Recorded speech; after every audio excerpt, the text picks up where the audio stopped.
Hello, everyone, and welcome to this week's episode of the Best and Worst of Walt Disney World. I'm your host, Pete Werner, joined, as usual, by my good friend, Steve Porter. Hello. And back in the production nook, our associate producer, Rhino Clavin, on the switch, along with our producer, Craig Williams, doing God knows what. So this week, we are going to be talking about... I'm just going to move my phones off the table there, Rhino, because I know they're going off and vibrating. This week, we are going to talk about the best and worst Walt Disney World resorts for couples.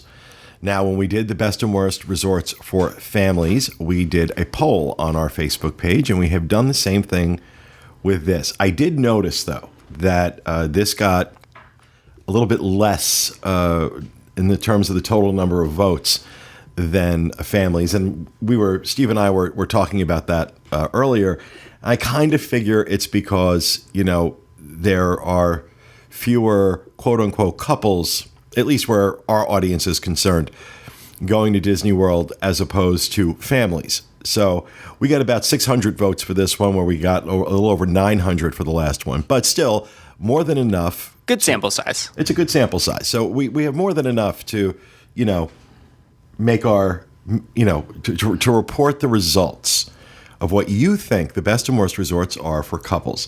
So what should we start with, Steve? The worst or the best? Well, we started with the best last time. Should we end it on a happy note? So start with the worst? Sure. Okay. Sure, we'll do that. All right. So this is in order from 5, the least worst, to 1, the worst.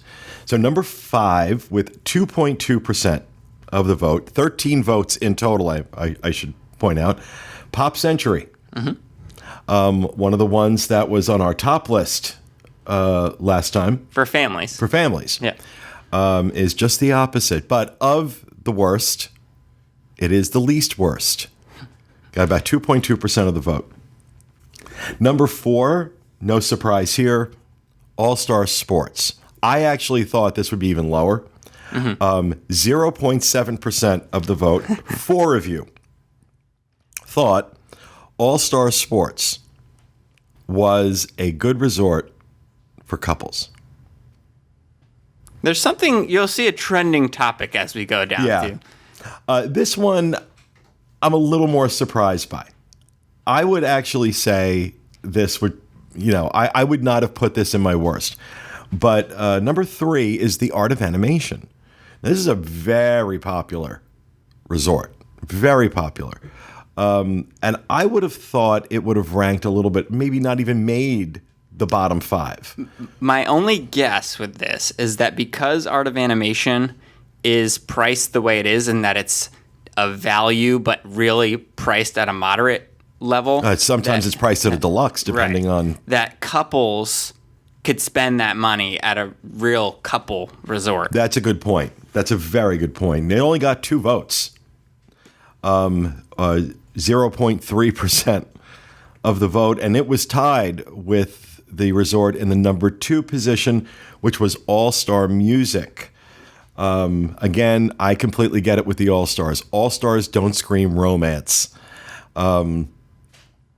So I'm not surprised by that, nor am I surprised that All-Star Movies made the number 1. I actually would have put like All-Star Sports as the worst.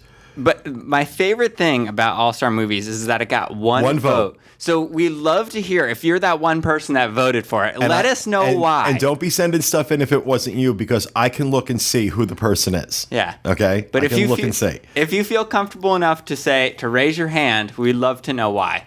I'm not going to reach out to you, nor, my God, I'm certainly not going to be like, oh, this is by Billy whoever. But you are that one person who said most romantic place, most best resort for couples at Walt Disney World. It's All-Star Movies.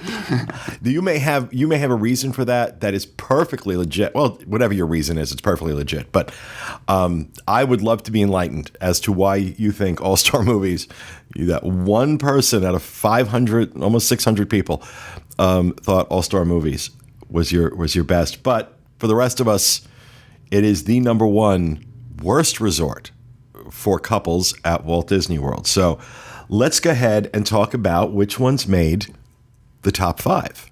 Some of these are surprising too. Really? I think so. I don't think so. I'm not. There's only one that we went back and forth on that we weren't sure about, and that's the number 5 one, which is Port Orleans French Quarter, 23.6% of the vote. So it got a healthy vote of people, a healthy number of people felt Port Orleans French Quarter. Now, personally, I would have thought Riverside. Me too. Because it is just so beautiful. But Steve, you had a good... The only rationale that I could think is, and this is from you guys, is that maybe it's just a little bit more intimate and charming and small. And right, it's smaller and there's a certain charm to it. I mean, but like I said, I think Riverside has immense amount of charm. Yeah, but it's sprawling. It's such a huge resort. So I didn't know if that was part of it, but it was pretty clear. Port Orleans French Quarter. Where was, by the way, where was Riverside? Riverside was 2 spots down. So actually, would have been number 7 on the list. Yeah.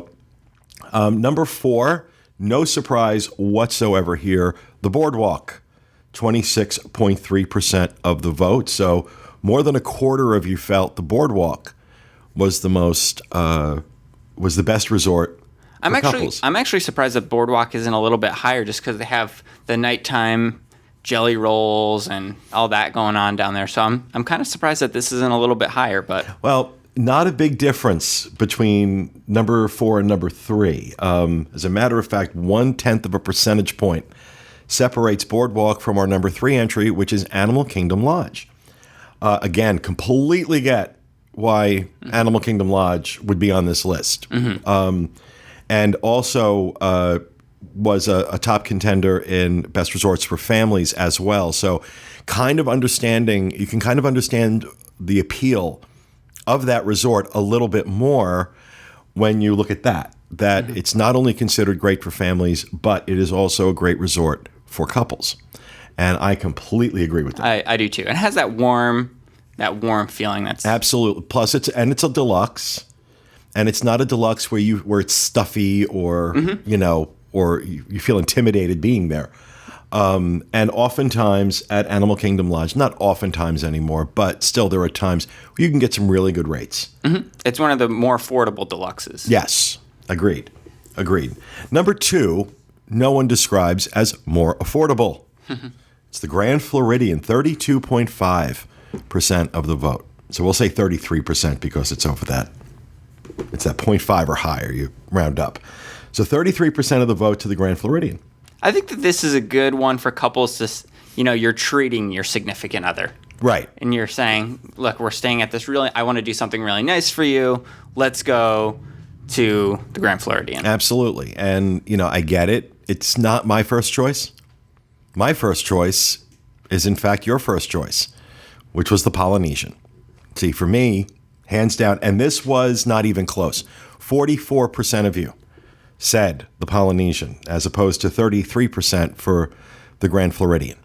So it's easily the biggest gap between any of the rankings. So this had 263 votes. The Grand Floridian had 193, which is by far. I mean, the other ones, it's a difference of 15 to 20 votes for the rest of them. So. This is a big gap. So this is pretty clear that the Polynesian considered the best resort at Walt Disney World for couples. I'm inclined to agree. Yeah, I would say so too. I would agree. If I wanted to have a romantic weekend or vacation at Walt Disney World, that's probably going to be my first choice. Yeah. You got the fireworks, and the Polynesian is just a great resort for. But you see, where was Fort Wilderness on the list? I know it was down low. Wilderness Lodge, you mean? No, Fort Wilderness. Fort Wilderness. See, I think that the cabins at Fort Wilderness are incredibly romantic. Then this will shock you then. Fort Wilderness actually was the 6th worst ranking.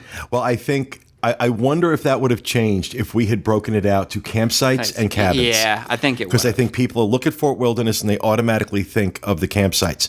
But the cabins are amazing. I mean, first of all, you've got the kitchen, you've got, granted the bedroom is small, although they've now upgraded them so that it's a queen size bed in the bedroom as opposed to a full size, which was nice, or a double. You got the Murphy bed out there, but I think I have spent many vacations with my partner at the time, whoever it was, at Fort Wilderness. And I can tell you, I thought it's incredibly romantic. If you kind of like that vibe and that environment. And so I would have put Fort Wilderness Cabins on this list. I think that's the only one I would add or change if I was doing this list myself. And probably Riverside. I'd probably put Riverside. Yeah, that's the biggest one for me. Is that Riverside would probably have been in my top 5, and I probably would have knocked French Quarter out. But so there you have it. Your worst resorts for couples at Walt Disney World: Pop Century, All-Star Sports, Art of Animation, All-Star Music, and All-Star Movies, taking home the crown for worst resort for couples. And on the best list, Port Orleans French Quarter, the Boardwalk, Animal Kingdom Lodge, the Grand Floridian, and Disney's Polynesian Resort as the best resort for couples at Walt Disney World. So there you have it. We hope you enjoyed it, and we'll be back with you again next week with another edition of the best and worst of Walt Disney World. Have a great week, everybody.